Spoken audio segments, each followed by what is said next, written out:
What's up, everyone? Welcome to another episode of Every Week We Follow. I am pleased to announce that we've got Chris Edwards from MUFC Fanalysis joining us tonight to talk all things Villa versus Man U, which is this Sunday, 4:30 kickoff at Villa Park. Make sure you're there. Let's make this place rocking. Can we get our 10th win in a row on Sunday? We'll get into it in a bit. I'm nervous, excited, all those kind of things. So just before we introduce Chris, just a couple of things. Please, if you like what you see, make sure you hit that like button. Make sure you hit subscribe. Hype us up, get us in. I'm sorry, because we've just got to do this thing. We're running a competition, mate, for Acorns Children's Hospice, where I've got this wonderful signed football, and there's a QR code just down here, and you can win this. We're going to be doing a charity night in the new year, probably February time. We're trying to raise £1,000. We're at about 400 at the moment. So if you can, hit that QR code, and £5 gets you an entry into the draw. And we've got a couple of other bits that are coming up, with signed pictures of Peter With and Brian Little. So if you can, hit donate and £5 and you'll be entered into the draw. Nice one. Right, Chris. So how you doing, mate? How's life? How's things? Doing well, doing better than last season. Yeah. Last season didn't end in the way that we wanted it to. So, still recovering. Well, mate, I'm not being funny, but you cost us 100 million quid. Like where you play. I've still got PTSD from that final day of the season, mate. Probably our worst performance and your best performance. You absolutely battered us. We had to. Yeah. Yeah, just to save like whatever dignity we had left. We had to do something. But do you know what's funny about that game is that that was obviously for Fanalysis, right? That was the match report I had to write as for part of my audition. So like I remember writing it going, don't swear, just keep it like, you know, oh God, it was traumatic to say the least. But you know, we're over it now, mate. Was it a goal? Was it not a goal? Like just like the emoji in the phone. Yeah. can't change the past, mate. So it's pointless dwelling on it. So, mate, anyway, just how for us, we got approached by Hungry Bear Media about Fanalysis in April. Was it more or less the same sort of thing for you? How did you get involved in Fanalysis? How did that work? Yeah, it was kind of similar.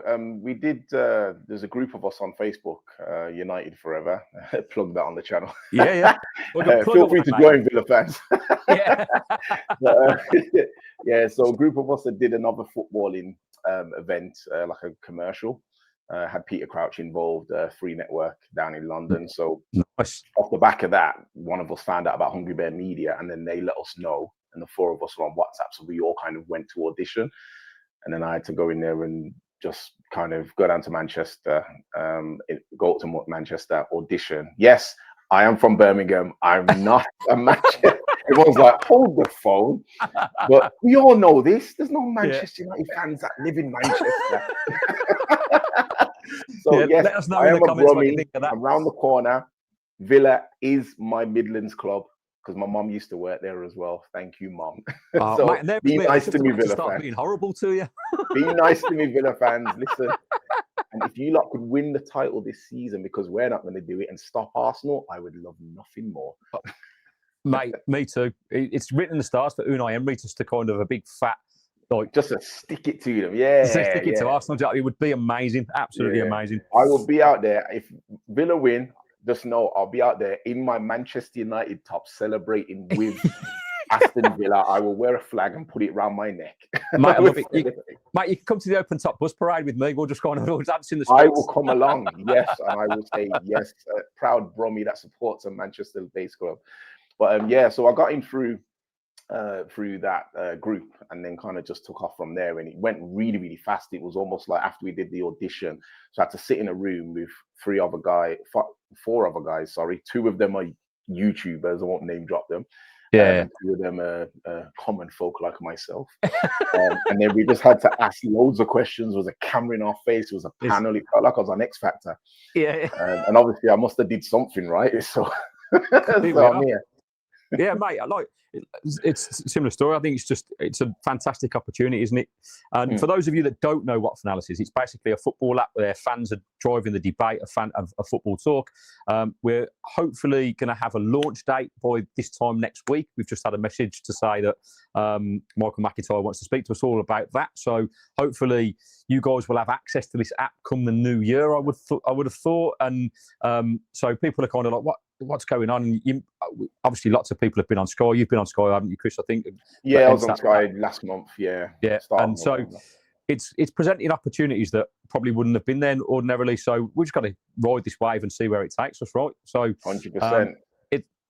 It's exciting, and I know people will have their opinions about it, but get involved. I think you can still technically sign up or be involved in it at some point if you go to the website. The link's in the bio, so just check it out and come on the journey with us, right? And support us all the way where we can, if anything, mate, it's getting fun like this, chances to meet your opposing fans and have them on the pod and kind of have a bit of content from that. It's like, if anything, it just builds the profile. So whatever happens, mate, let's just enjoy the journey. See what I mean? And see where it takes us. Yeah, Gary's one of my guys now, everybody. Yeah. And I wouldn't have met him because outside of Fanalysis, and now I've got another guy friend. So yeah, let's go. Mate, and that's what I'm talking about. So, I think if we can meeting like-minded people, help building each other's platforms, mate, is the way forward. Like, collaboration is definitely the way forward. I think it will help and, just promote football hopefully in a positive light. If you think about where sometimes it goes and the cesspool of what social media is and can be, like X and TikTok to a certain degree, where you trolls and it just gets messy.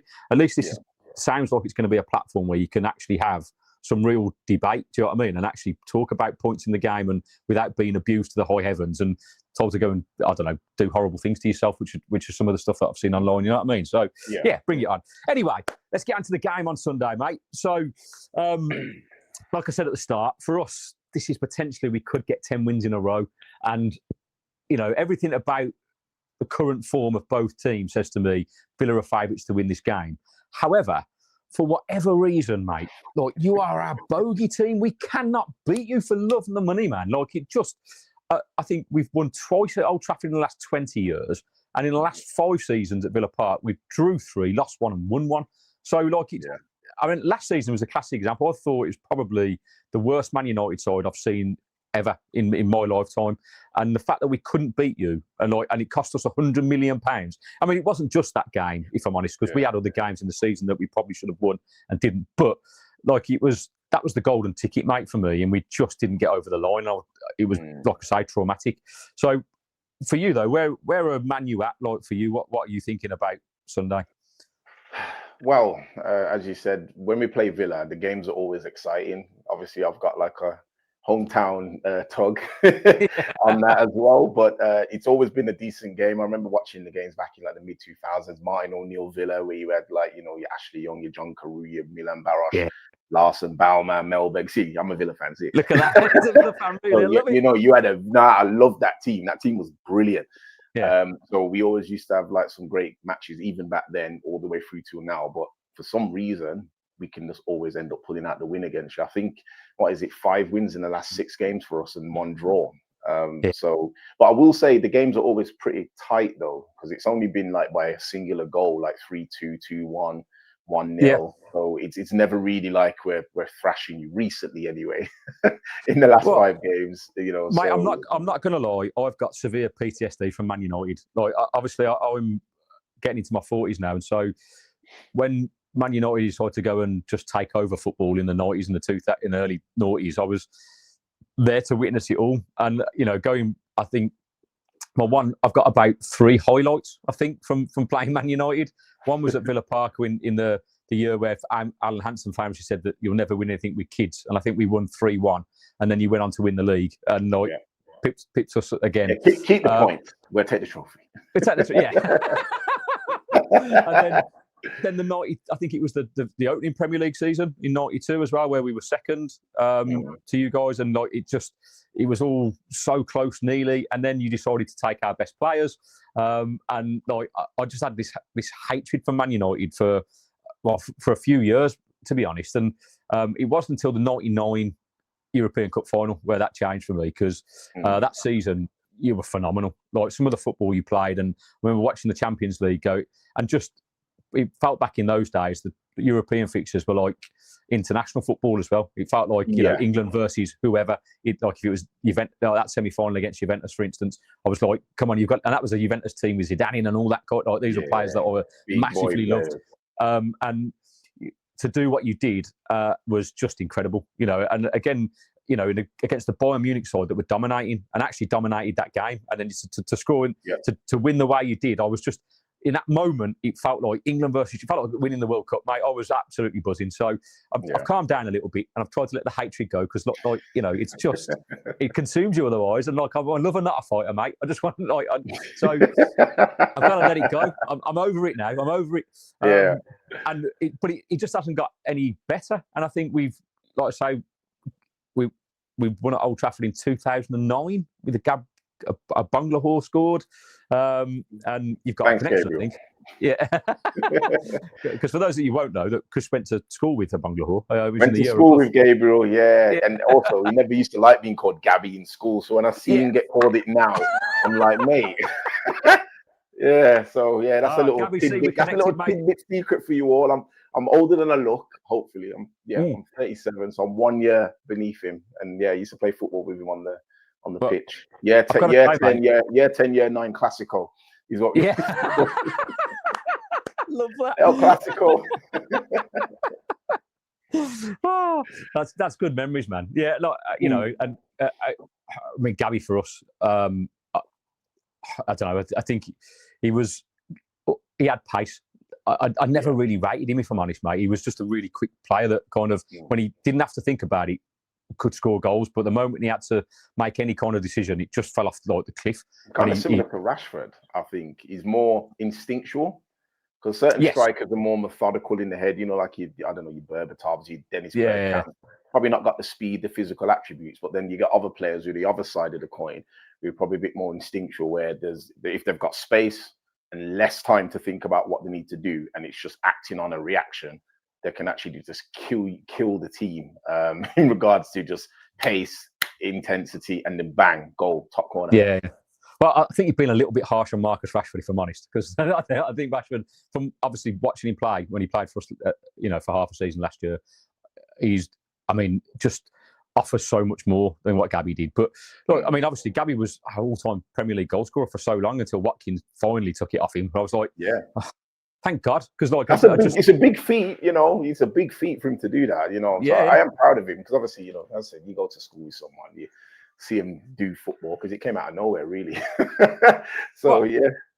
Mate, I think it's probably fair to say that Gabby's not the sharpest knife in the drawer, mate. But he's made a career for himself, right? And what I love about Gabby is he loves the Villa. He just loves them. Like I've met him a couple of times at various Villa events and stuff, and he's always been really down to earth. And I know he's being paid to be there, right? So I guess they pay. You know, you don't want to pay money, and he just turns out to be a complete arsehole, right? That's not going to get him. But he loves the Villa. He loves football. Like, you know, he's one of them. I'm not, you know, someone who personally knows him tight. You know, we went to school together. Well, mate, we need the voices, because, you know, one of the things that, you know, we've got, you know, people, the big speculation at the moment from lots of people is, are Villa in a title chase, right? And I think we're very premature. We're not even halfway through the season. Now, don't get me wrong. The fact that we're even like in the conversation excites me more than you'll ever know, because obviously, being a Villa fan for as long as I've been, nearly 40 years, we've not really been in that conversation, not very often. You know, like as I say, I think it was 1992 where we were kind of close, and now this season.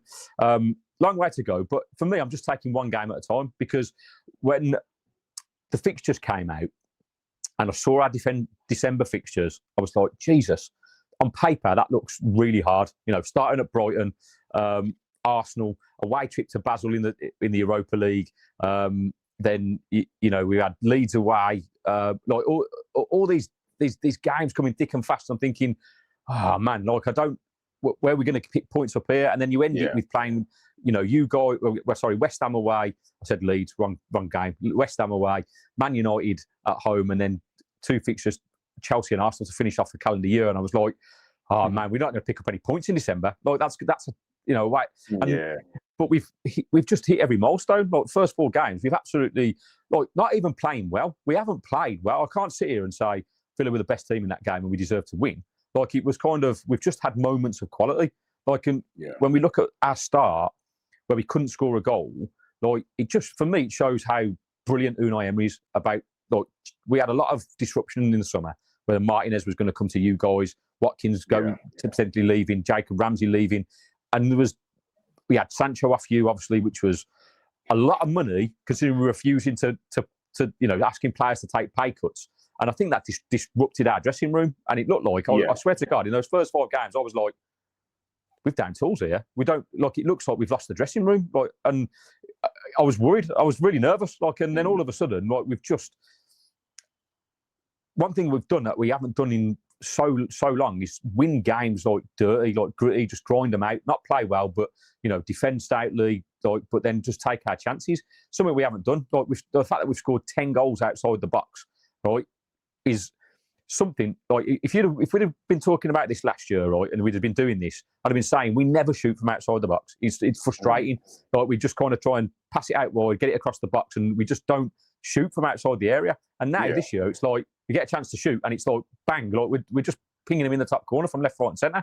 And everyone keeps it can't go on, can it? But it seems to be going on, mate. So you're doing well, because at the start of the season, I was looking at it thinking, "Oh, has Emery lost his touch here?" Because most of us play FPL, and I was considering Villa players based off last season and that. And then when I saw the first couple of games, I was like, "Oh."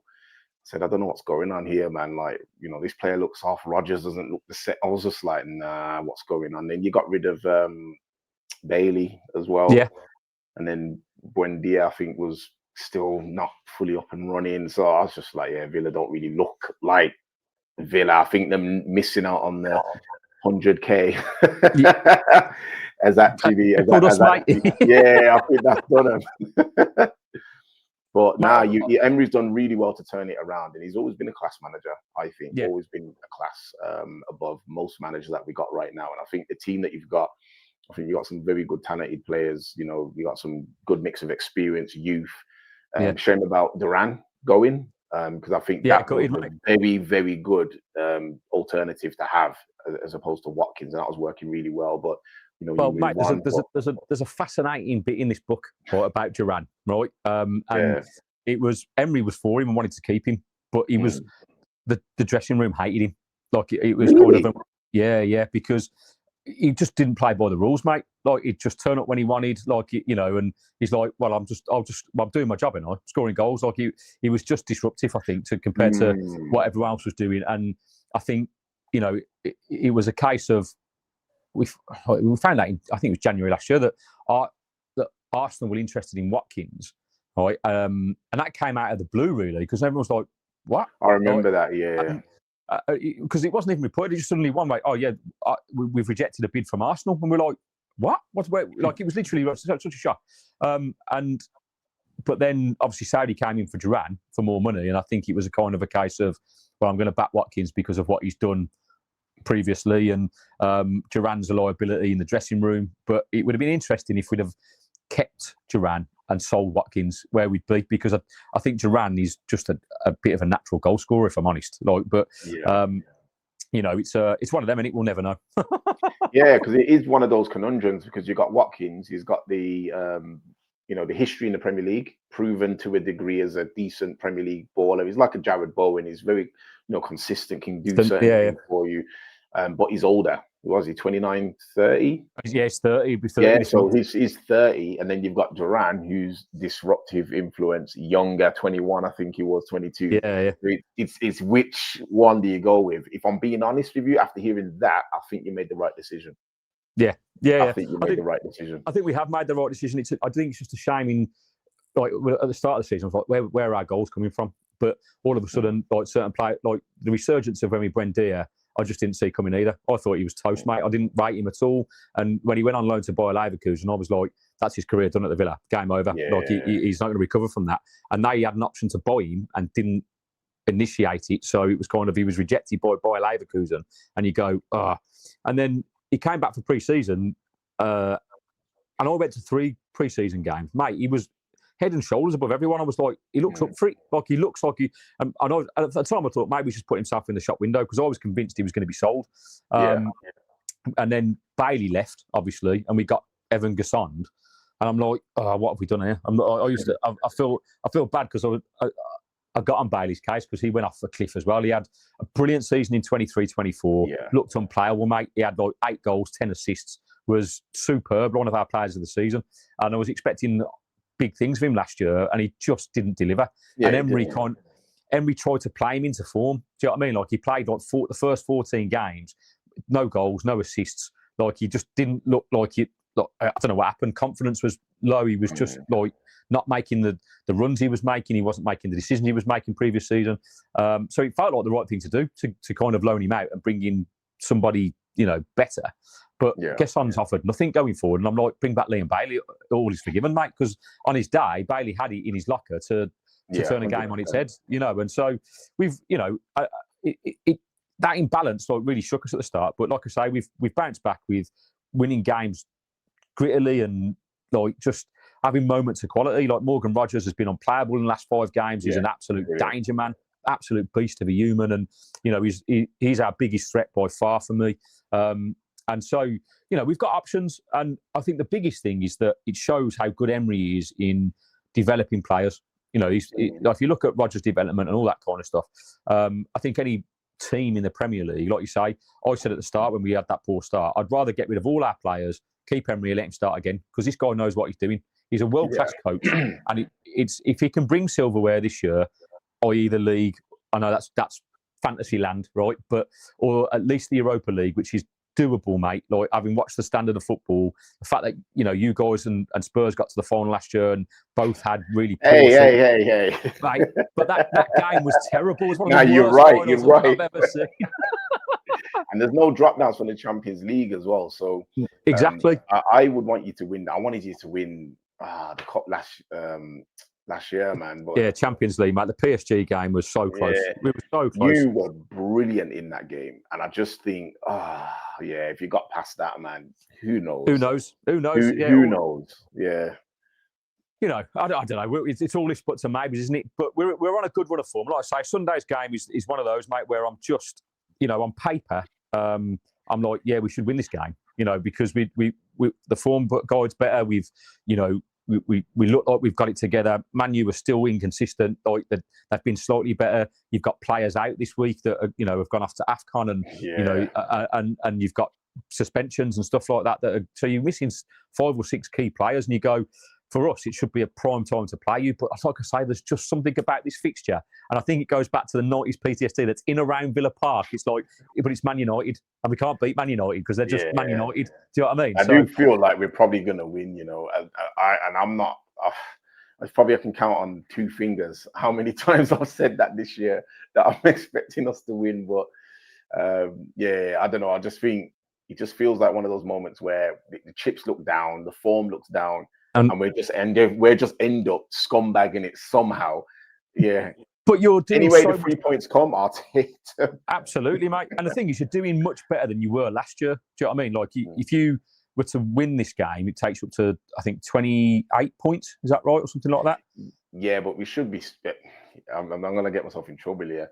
Yeah, with the points that we've missed and everything, we should technically have been at least 2 points behind Arsenal. Well, mate, I don't think we should have lost again. We shouldn't have drew against Forest. We shouldn't have drew against Spurs. We shouldn't have lost against Everton. Yeah. And at that point, that would have had us seconds, 2 points behind Arsenal.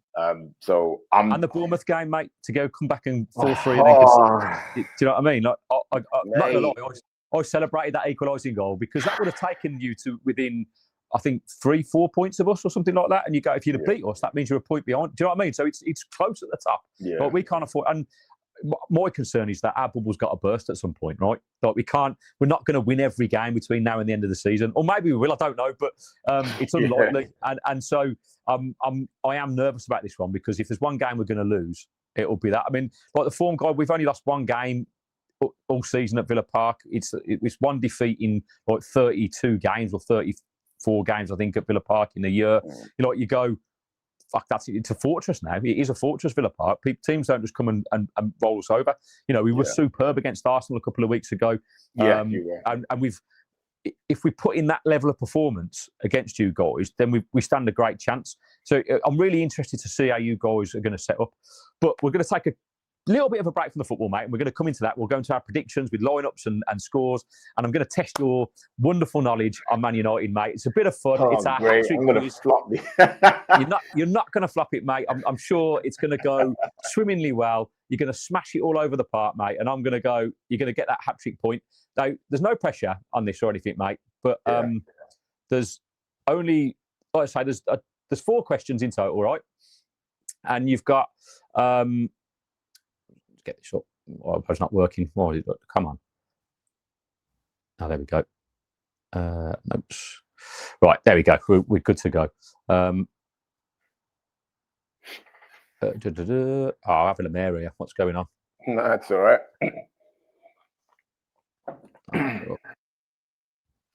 Full screen. Oh. Where are you? There you are. Right, we're back in business, mate. Right. So, let's get this up. Right. Okay, mate, we're good to go. Right. So, as I said, it's the hat-trick quiz, mate. It's 4 questions in total, so you get a bonus question as well. We start off with an easy question, which is the tap-in, right? We call it the tap-in. Second question is the medium, which is the curler from the outside of the box. And then the third one is the Thunderbolt, mate. The Thunderbolt, the 35-yard screamer, the Morgan Rogers of, or as I'd like to call it, the Thunder Bastard. But sometimes the Pedro Mendes, the Lauren Robert. Yeah. You got it, mate. You got it. If anyone remember 2 guy? Yes, I remember 2 guy, mate. And one day, if I ever do make any money off this channel, mate, I'm going to get little badges made up, right, and sent out to everyone who scores a hat trick. Like you scored a hat trick on every week we follow. Like, I'll take that. Yeah, I'll put it up here somewhere. I'll put it right up here. Right. Okay. So the tap-in, mate. Right. Which Manchester United player missed a penalty at Old Trafford in September 2021 as Villa won 1-0? 2021. And it was a beautiful dance from Martinez afterwards. Courtney Hall scored the winner in this game. Dean Smith days. I've got 2 in my head and I cannot remember which one it was. I can give you multiple choice if it helps. So it was either Cristiano Ronaldo or Bruno Fernandes. That's the 2 players I'm going through my head. Yeah. That's exactly the 2. I'm trying to think. But if Ronaldo, I'm trying to think which one was it. I'm gonna go Bruno. Yeah, spotting, mate. Bruno. It's the one where Ronaldo was gonna take it, and Bruno went up to take it, and he missed. Yeah, I remember. Yeah, so Martinez basically goaded him. We went up to Ronaldo and going, "No, you take it. Don't like you. No, you take it." He's trying to give it. Point to Ronaldo, going, "You take it," and then. He was going to, and then Bruno took it and skied it, and we won 1-0. And he didn't look confident. He didn't look confident, mate. Yeah, I think the spectre of Ronaldo just took him. Martinez's shithousery at its finest, mate. At its finest. I love Martinez, man. Like, I wanted us to get him when we were linked with him. I was like, yeah, come on, mate. It might still happen because I'm concerned about that because I love him. Right, he's been absolutely outstanding for us, and. Like this season, since there was some speculation in the summer, like he hasn't been his usual self. Like he hasn't, like the shithousery that he's. Don't get me wrong, he's kept his head down. Brilliant performances, been outstanding on the pitch, but I haven't seen the jovial kind of. And whether that's just Emery telling him to cut it out and he's just kind of getting on with his job. But I don't know. It doesn't feel the same. Something feels off to me, and I hope I'm totally wrong because if we're going to have any, push on and develop, we need to keep our best players. We can't be selling the world's best goalkeeper, in my opinion. But there you go. Right, question 2 then, mate. The curler from the edge of the box. Right, this one is going back to, this is the Villa kind of theme question because I cast your mind back to November 2022. It was the last time that we won at Villa Park. It was Unai Emery's first game in official charge. It was 3-1, right? But who scored United's goal? In 2002, did you say? 2022. So 3 years ago. 22, sorry. Unai Emery's first game in charge. Now, this is it's a medium question, but I'm going to give you a multiple choice, right? So it was either Marcus Rashford from open play That's what I'm thinking. Or a Jacob Ramsey own goal.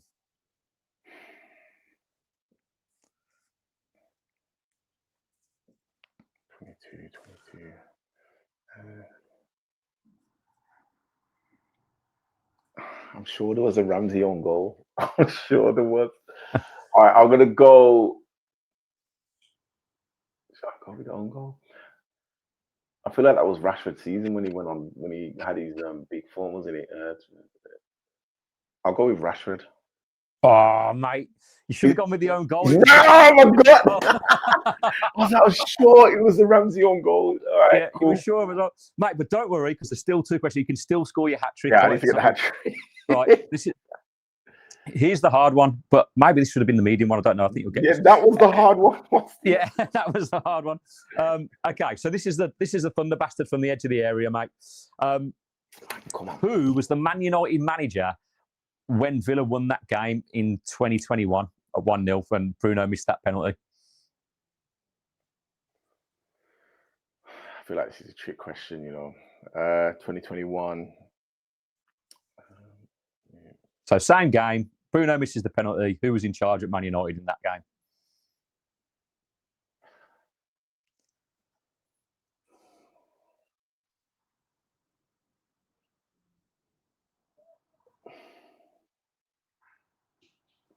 Ten Hag.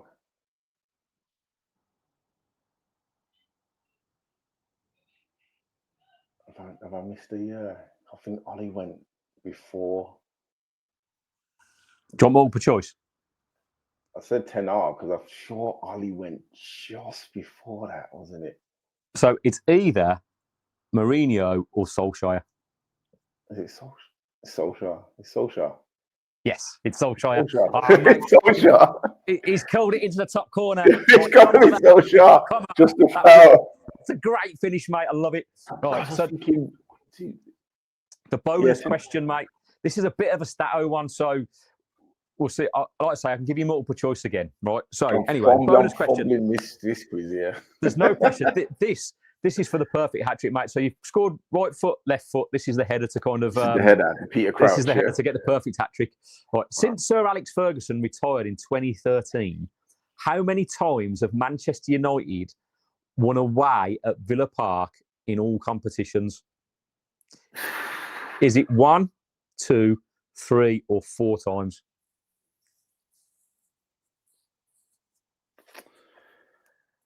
Away at Villa Park since 2013. Since 2013, since. Oh, it's got to be 4, right? It is. It's 4. Yeah, it's got to be 4. Yes, got that trick. Game. So, just for shits and giggles, right? Do you know the scores of those games? So there was one in December 2013. I feel like that's... Oh, is that the Van Persie? Oh, no. Is that the Van Persie game? No. It's a tough one. So basically, you beat us 3-0 and Welbeck and scored twice and Tom Cleverley. That was on 15th of December 2013. You beat us on August the 14th, 2015. So season later, 1-0 with a Yaned Azanai. What's his name? Januzaj. Januzaj. Then on May the 9th, 2021, you won 3-1. Bruno Fernandes penalty when he fouled Cunha and got a penalty for it. I'll never forget that, mate. COVID times. I was like, how's that a penalty to you? You've nearly broken Cunha's leg and you get a penalty. And then the man who shouldn't be named for Man United, who begins with a G and now plays for Marseille. I don't know if you, but he's like Voldemort, isn't he? You can't mention his name. And Cavani. And then obviously recently, a couple of seasons ago, where you won 2-1 with Højlund and McTominay scoring in the 87th minute, I think it was. After Højlund and McTominay. Oh, yeah. And that was at Villa Park. So, mate, you scored your hat trick. It's in the bag. Well done, mate. You are one of, I think, 4 people that have scored a hat trick on the hat trick quiz. So you're in good company. I want that badge. You want that badge. I promise you, it's coming. I promise. We'll get it in there. Right, mate. So that takes us on to our wonderful predictions. Right, where we're going to go more or less straight into it, mate. And we're going to get your team up first. And if you want to just take us through it, Yeah. and let us know who we should watch out for, who you're worried about. Like, let's go. Enjoy. Yeah, so this is the team that not necessarily the one that I would choose, but this is the one that I think Amorim will go with. I think we're a bit unlucky with our wing backs because at the moment, when we have defenders within the wing back position, it doesn't really go well for us attacking wise because they slip back into a defensive mindset. So we invite a lot more pressure.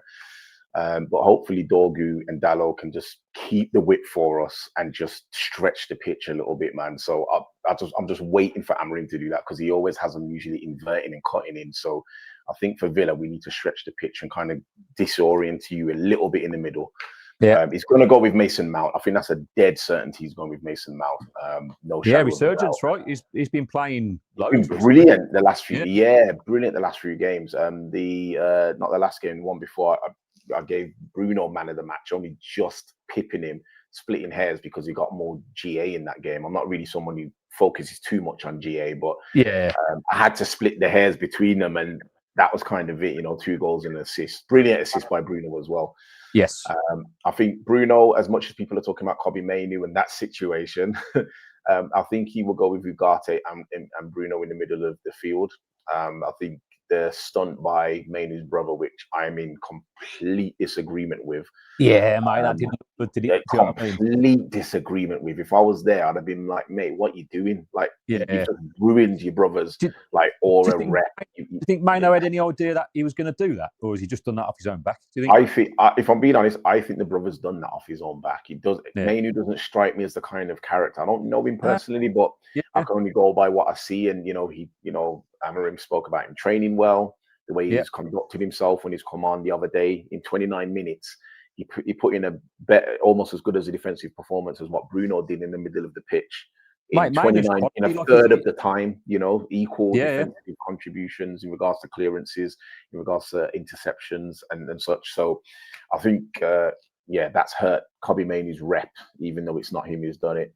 But back to the team, I think Cunha, the only person I thought I was a bit stuck on was the difference between Sesko and Xerxes up top, but then I kind of remembered Amorim's like Andy from Toy Story. He loves his new toys, so he's definitely gonna go with Sesko. That's his Buzz Lightyear. Sorry, mate, that's tickled me, mate. He definitely loves his new toys, man. That's why Mainoo and everyone's not getting in. But mate, how brilliant would it be if you see on the bottom of Sesko's boot Amorim written on the back? It's going to be. But I think the golden one for us is I've not been really impressed with Cunha this season. If I'm being honest, I think he's been trying too hard, and it's taken away from his game. Like I know he's at Wolves. Boo, says all the Villa fans. So at Wolves, he had to kind of do that, and he was almost like the Bruno Fernandes of Wolves. But he's trying to do that here. But he doesn't need to do that here because he's got stronger quality players around him. But I think Cunha, if you play a bit smart and you've got Matty Cash at right back, I think we can exploit that. I'm going to predict a goal from Cunha due to a Matty Cash error. Mate, that's how deep I'm going. Matty Cash, I like him, but I just think that one moment of switching off is going to run him behind him and get in. Mate, I've got an interesting thought on that. So just before I get onto our lineup and we go through that, Sesko, what's your thoughts on him? Because, a lot of money spent, something that you've potentially been crying out for a long time is a target man number 9, right? It's something that Man United haven't necessarily had in the last since Cavani, really. You know what I mean? And Cavani. So where's he at? Because I haven't really watched a lot of him this season. What's your thoughts on him? At first, I was like, marking him on the app, very ponderous. Like I kind of give him average scores, like 50, 55, maybe 60 if he's lucky. But I see that as average, not as bad. Yeah. But the couple of games after he's been here a bit longer and he looks like he's acclimatized a bit to the league, the tactics, the new players, the manager, the system, and such. He has done a little bit more link-up play in some of the games, which I've seen, and I was like, okay, he's got that about him. He's able to bring that into the English game. It does need to be a bit higher because, again, at Manchester United, you don't get the same amount of time as you get in other teams or other countries. You have to kind of come here and make your stamp, make your mark, like almost instantly. Otherwise, the fans are going to be at you and you're just going to fade away and just be another player like David Bellion. Like, everyone just mentions him as a gag. Who? Right? So, but I have seen enough to think that he can contribute here. And I do think where Højlund was there, a lot of fans have called for Højlund to come back. And I'm like, what's the point?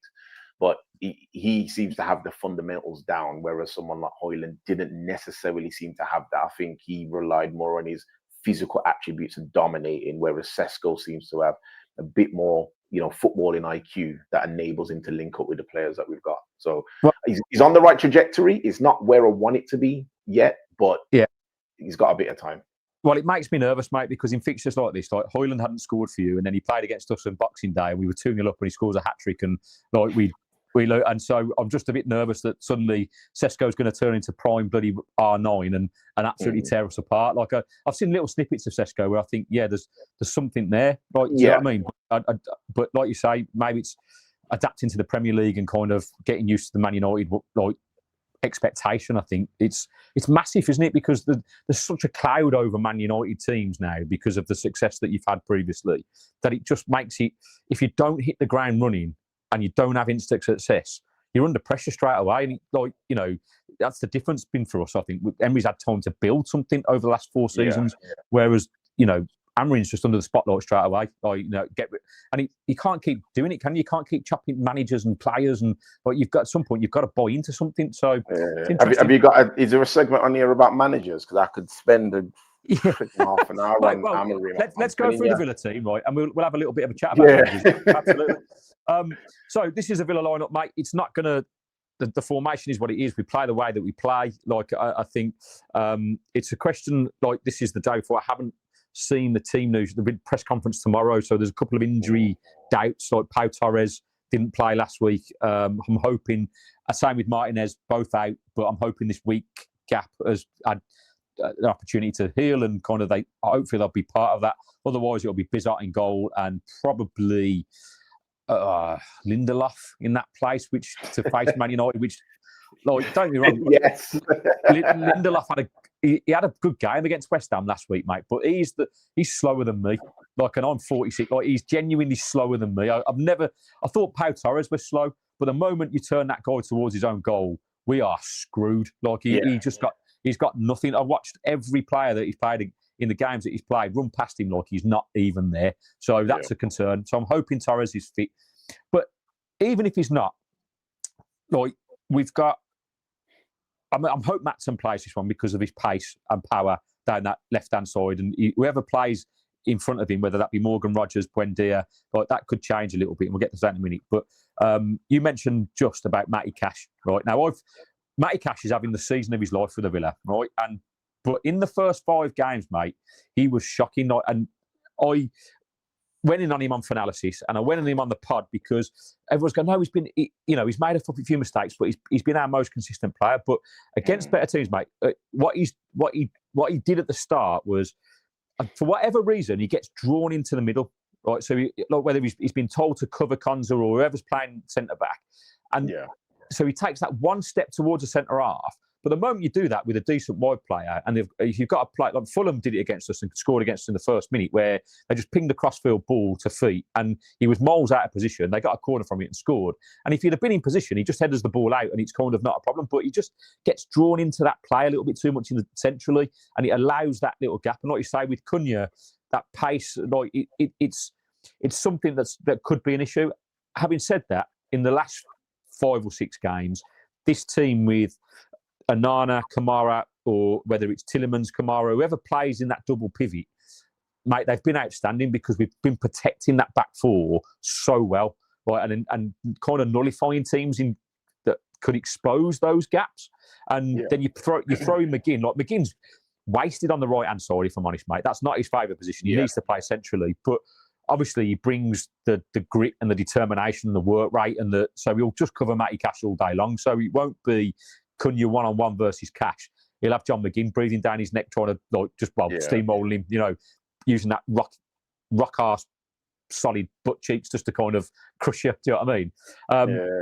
And then in these front 4, personally, mate, I'd love to see Danny Marlon up front. I think he offers a bit more than Watkins. Watkins is having a torrid time, really. Confidence is low. He's, I'd like to say he's doing the things he's done in the last couple of seasons. His work rate and he's running and he's holding up plays always been good. But recently, mate, he looks like a lost soul, not a lost sheep, and like who's void of any confidence and doesn't look like he's going to score a goal if he played for 3 solid hours. Do you know what I mean? He just doesn't. But he does. I know Emery loves him and he's loyal and he's like I say, he's out in other competition. Danny Ings, Marcus Rashford, and John Duran, recently, and so he'll start, no doubt. But obviously, the danger man, mate, is Rodgers. And what I imagine will happen for you guys is what you're going to have to try and defend against is, and this is what we did against Arsenal, which was brilliant, is that Tielemans and Rodgers both occupied that number 10 role brilliantly, and Metzen exposed the pace that, and he'd get forward, and we were just playing the ball through the lines into that position. Like whoever was trying to pick Tielemans up would get drawn to him, and Rodgers would be free, or vice versa, and then we were on goal. Do you know what I mean? And it was brilliant to watch, actually. Tactically, very, very good. And if we can get joy in that, who knows? But we'll have to ultimately wait and see, mate. Because, like I say, it all sounds good on paper, but it's not played on paper; it's played on grass. Yeah, and played on grass. This fixture is one where we'll see what happens. I think you'll have some joy though, because I've been on to Euro since last year. So a lot of people have giving plaudits, and I know he made a couple of great tackles and such, and he's a brilliant talent, but he's not the finished article yet. And I don't expect him to be, but he's got a glaring omission in his defensive ability, which is his positioning and his awareness. So he loses his man quite easily and relies on his recovery pace to try and pull him back. Yeah, I am concerned about that with what you've just said with Tielemans and Rodgers. So I think Rodgers will have a decent chance on goal just because of that. Yeah. I'll be honest with you, I do probably expect Watkins probably to get a goal, because I think he'll be able to use his he needs it, mate. He needs it against Heaven. I think it's going to be one of those where we do concede a goal because the defense is, it's inexperienced to the league, and then Heaven's just come up from the youth academy not too long ago, and then Luke Shaw the last few games has been running all the way across the defense to cover at right centre back with tackles. So he's getting pulled pillar to post, and if he does that, then he's got John McGinn on that side free, and he's going to give a torrid time. So, well, mate, we've got this new way of playing now. So before last season, we were against teams that. So if teams press us, right, then that's your best way of getting at us, right? But we're so confident now in playing out from the back that that's what we're going to do, right? And if you do press us, then we will look to play balls in behind. Simple as, right? Like Rodgers will pick up the ball and ping it over to Watkins.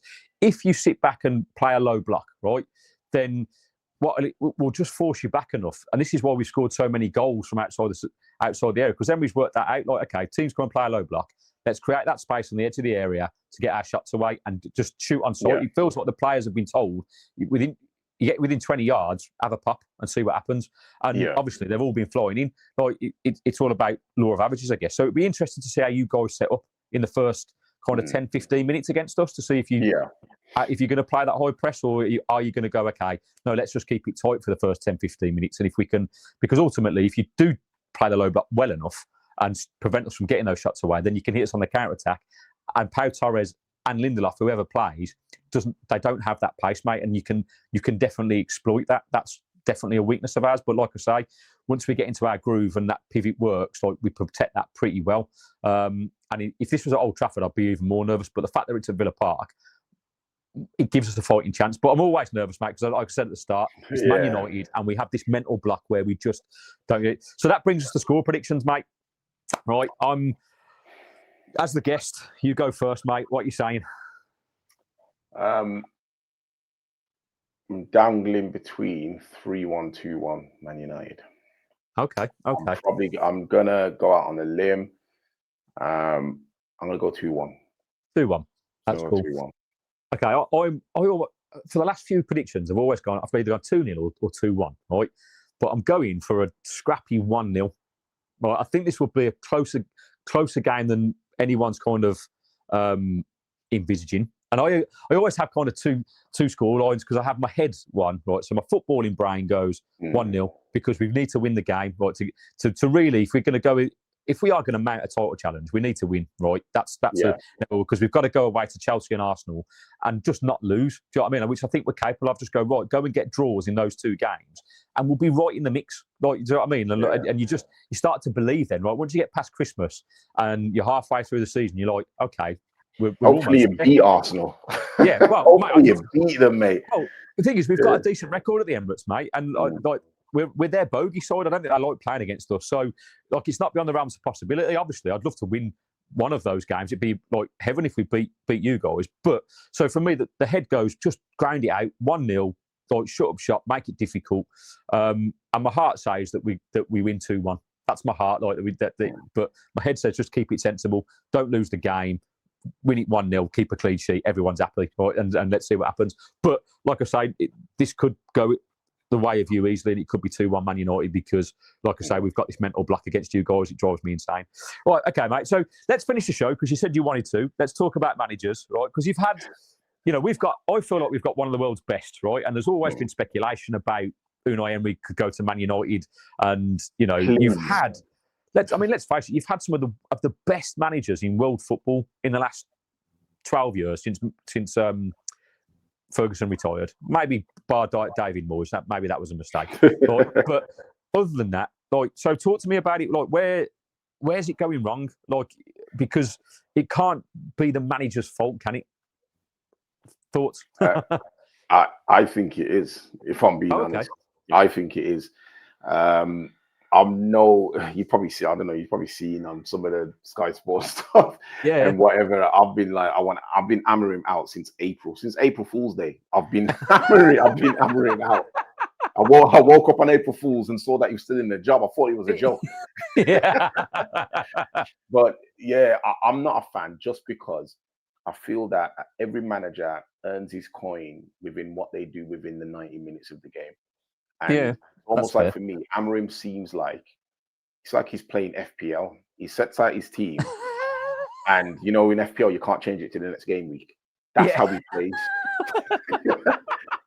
Tactically, that's how he plays. Now. I've made the decision. I can't change it. I can't change it. And even his substitutions seemed planned, and it just doesn't make sense. And I think let's start on the system because that's probably the biggest thing at the moment. Like, Emery is going to out tactics him all day on Sunday, all day.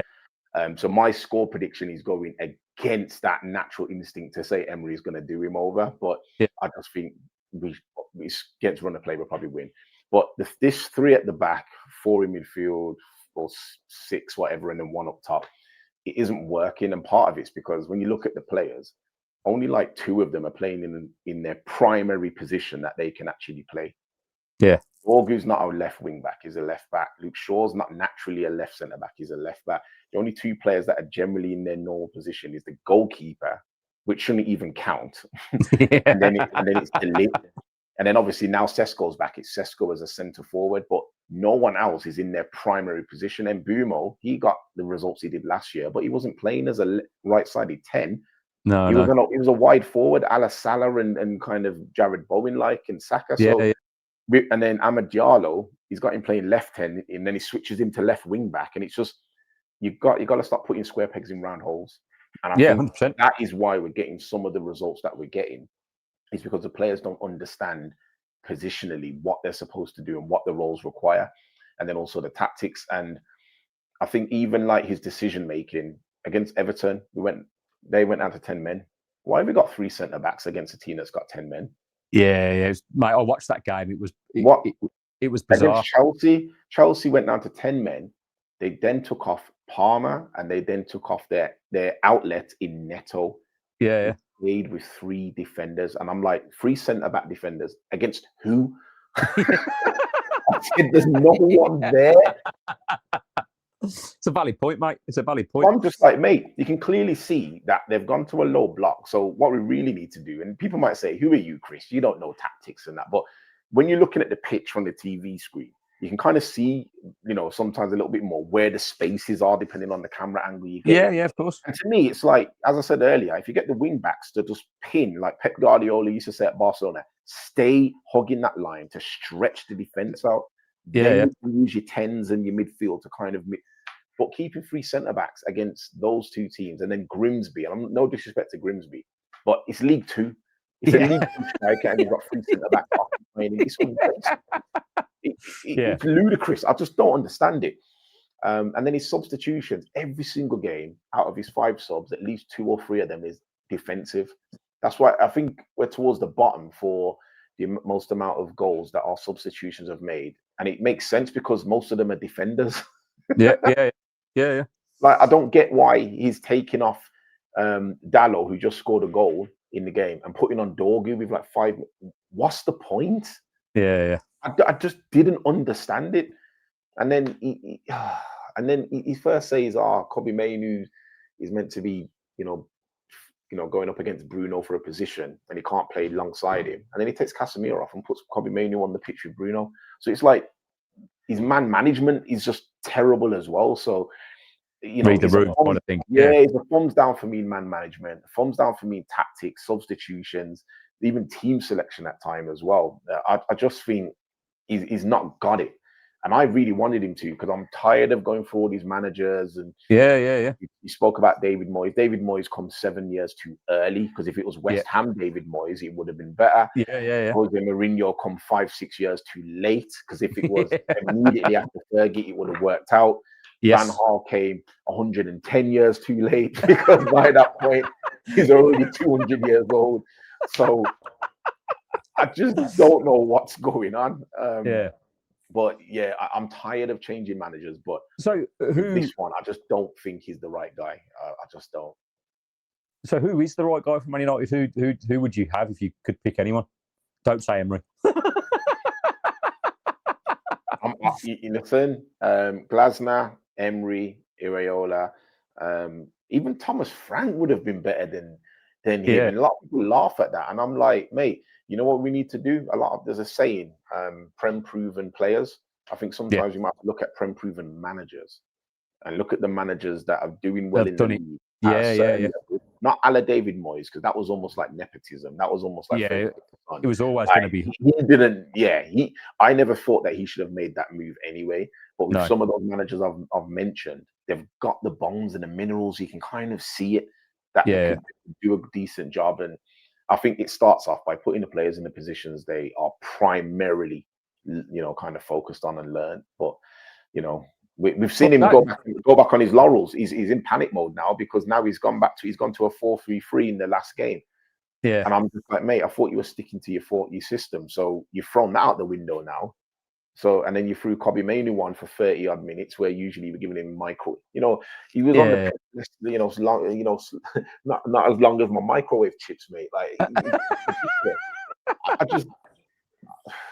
don't know. I've got no confidence in him. I just think the team quality, and I think some of the shot value will probably catch Villa off guard, because I think your players are going to be thinking about the whole record against Manchester United. The fans are going to be apprehensive as well. And I think sometimes that's the edge that I think is going to help tip us over to probably just nick the win. But tactically, you'll probably be all over us. Yeah, mate. Like, I think it's going to. I think this is a tough game for us. If I had to pick a game where we could potentially get 10 wins in a row, it wouldn't be playing Man United. Do you know what I mean? I just wouldn't have picked it. So it's probably, this is going to tell us if Villa are really in a title race or not. Because if we win it, we are. If we don't, and it just, because we can't because it's getting through those mental blockers, right? We've struggled with it in recent seasons, and we've been inconsistent against the teams, and so we'll have to, get over this one. If we do, brilliant. If we don't, not the end of the world, but like, it's kind of it'll. I think it gives Chelsea and Arsenal that kind of, footing, doesn't it? To go, actually, look, they're not as good as we all thought they were, and they haven't got the minerals to kind of push on. Because that reminded me of Rocky. Then Rocky 4, when Duke's like, you see, he's not a machine, he's a man. He's not. Yeah, mate, that's one of my favourite films ever. Who used to say that in the gym.